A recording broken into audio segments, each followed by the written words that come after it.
हरे कृष्णा। तो हम लोग कल सुने थे, अर्जुन का प्रश्न है कि कर्म में त्याग करना अच्छा है या भक्ति कर्म में करना अच्छा है। तो ऐसा प्रश्न उनका था, को कौन सा लाभ अधिकप्रद है। तो अभी भगवान इसका उत्तर देते हैं कि किस प्रकार से हम त्याग करना अच्छा है या भक्तिमय करना अच्छा है। तो भगवान यहाँ पर क्या बोलते हैं वो सुनिए। श्री भगवान उवाच संन्यास कर्म योगश्च निःश्रेयस्करो भुवो तयस्तु कर्म संन्यासात् कर्म योग विशिष्यते। अनुवाद। श्री भगवान ने उत्तर दिया, मुक्ति के लिए तो कर्म का परित्याग तथा भक्तिमय कर्म भक्ति योग दोनों ही उत्तम है, किंतु इन दोनों में से कर्म के परित्याग से भक्ति युक्त कर्म श्रेष्ठ है। हरे कृष्णा। तो यहाँ पे बताते हैं कि दोनों अच्छा है, लेकिन अच्छा में से भी भक्तिमय कर्म अच्छा है, ऐसा बता रहे हैं भगवान कि अर्जुन, ये काम जो है कर्मों का त्याग करना अच्छा है और भक्तिमय कर्म करना उससे भी अच्छा है। पहले तो बताएं दोनों अच्छा है, कर्मों का त्याग करना और भक्तिमय कर्म करना दोनों अच्छा है, लेकिन फिर बाद में क्या बोलते हैं, तयस्तुरे कर्म संन्यासत कर्म योगा विशिष्यते। इससे अच्छा विशिष्ट है कर्म योग, यानी भक्तिमय कर्म विशिष्ट बताएं।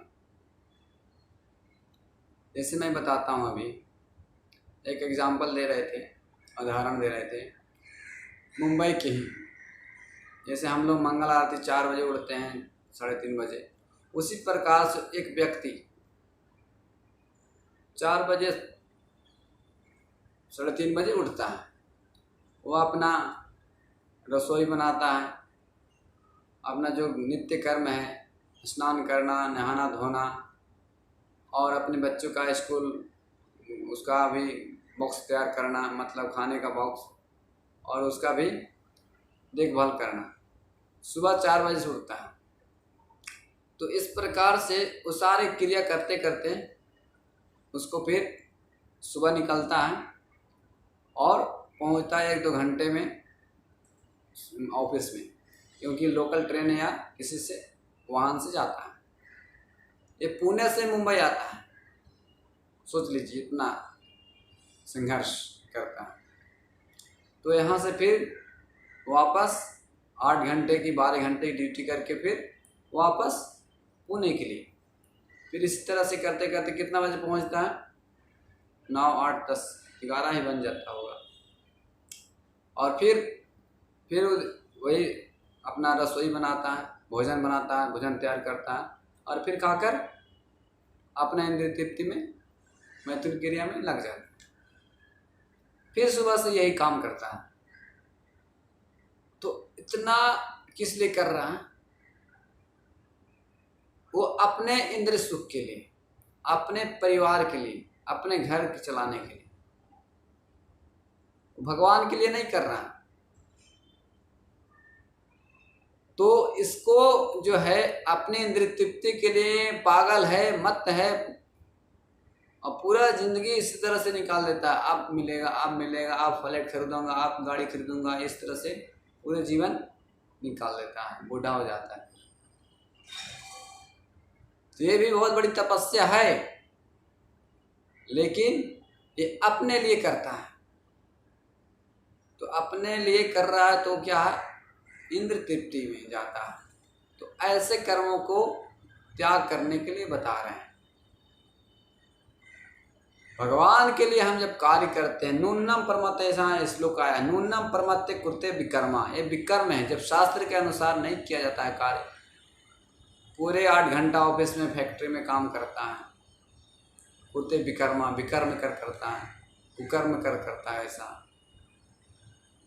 तो नूनम परमत्ते विकर्म करता है, एकदम पागल परमत्त है। उसको पता, जब ऐसा हमको डेली करते करते जिज्ञासा होना चाहिए कि इस शरीर क्या डेली नहाना, फिर खाना, फिर सोना, फिर करना, फिर तब तक जिज्ञासा आना चाहिए। तो उसको अगर इस प्रकार से अगर किसी को जिज्ञासा आता है इसको बताया गया ब्रह्म जिज्ञासा, अथातो ब्रह्म जिज्ञासा।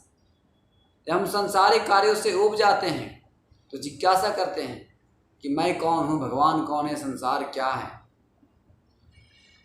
तब वो मनुष्य कहा गया है। अगर उसी प्रकार से लगे हुए हैं अपने इंद्र तृप्ति में, वो मनुष्य नहीं है शास्त्र के अनुसार, वो पशु तुल्य है। क्योंकि पशु वैसा ही करता है, वो भी संतान करता है, उत्पन्न करता है, वो भी खाता है, वो भी सोता है, वो भी डरता है। तो दोनों अंतर क्या रह गया? इसीलिए पशु तुल्य मत बनिए, जिज्ञासा कीजिए। अथातो ब्रह्म जिज्ञासा, ये पहला है ब्रह्म सूत्र का श्लोक कि हमको जिज्ञासा करना चाहिए, मनुष्य जीवन मिला है। तो इस प्रकार से हम जिज्ञासा करें कि और जब इस प्रकार से धीरे धीरे कृष्ण कर्म में लगेंगे, कृष्ण भावना भावित में कर्म लगेंगे, तो कृष्ण भक्ति कहलाता है। कुछ लोग मायावादी होते हैं, वो लोग क्या सोचते हैं, मायावादी सन्यासी की बात कर रहा हूँ, वो लोग क्या सोचते हैं, मैं पैसा छूऊंगा नहीं, मैं रसगुल्ला नहीं खाऊंगा, इससे नहीं मिलूंगा, इससे सब त्याग, मिथ्या मिथ्या मिथ्या, नहीं चाहिए नहीं चाहिए। वो लोग डरते हैं, लेकिन वो डेंजर है। वो कृत्रिम रूप से अपने इंद्रियों को कंट्रोल करना चाहते हैं। तो ऐसा भी उससे अच्छा है कृष्ण भक्ति में लगना चाहिए। जैसे अभी रसगुल्ला भगवान का प्रसाद लगा हुआ भोग है, उसको भक्त जो है आनंद से खाते हैं। और जो मायावादी सन्यासी हो, नेति नेति, नहीं चाहिए नहीं चाहिए ऐसा बोलते हैं, क्योंकि वो डरता है कि हमारे इंद्रियां कंट्रोल नहीं हो पाएगा। उसको मालूम नहीं है कि कृष्ण प्रसाद है, कृष्ण से अलग नहीं है। जो भक्त होते हैं वो सारे सब कुछ जानते हैं कि कृष्ण की है, इसलिए व्यवहारिक हो जाता है कार्य, कोई भी कर सकता है भक्ति योग। अभी बताया कि दोनों अच्छा है। अच्छा कब है? जब हम उसको मतलब अपने कृत्रिम में कंट्रोल करते हैं। कर्म त्याग करना कब अच्छा बताया कि जब कृष्ण से संबंधित ना हो, तो उसको त्याग देना चाहिए, वैसा कर्म नहीं करना चाहिए। पिछले ही बताया था कि जब कृष्ण भक्ति में हम उन्नति नहीं कर पाते हैं, वैसा कर्म न कीजिए। तो उसके लिए भगवान यहाँ बता रहे हैं कि उसको त्यागना है, सकाम कर्म को त्यागना है। हम कृष्ण भक्ति में उन्नति करने के लिए हमको बताया गया। इसलिए श्री रूप गोस्वामी बताते हैं कि जो है निबंधे कृष्ण संबंधी, सारे चीज़ जो है भगवान से रिलेटेड है, सारे वस्तु भगवान से रिलेटेड है, संबंधित है। इसीलिए कृष्ण भक्ति में उसको लगाते हैं। जब इस प्रकार से हम लगाते हैं तो आप मायावादी नहीं बन पाएंगे, मुक्ति भुक्ति ऐसा भी नहीं बन पाएंगे। हम कृष्ण भक्त बनेंगे और व्यवहारिक इस जीवन में हम सुखी रहेंगे। और इसको प्रैक्टिस करते करते फिर शरीर से ऊपर हो जाते हैं। ब्रह्मभूता प्रसन्नात्मा न शोचंती न कांक्षति। जब हम प्रसन्न हो जाते हैं, हमारा आत्मा संतुष्ट हो जाती है, तो हम भगवान के यहाँ रहो या कहीं रहो, आप भगवान का हमेशा चिंतन में लगे रहोगे, भगवान की सेवा में लगे रहोगे। इस प्रकार से यहाँ पे समझाया गया है। हरे कृष्ण।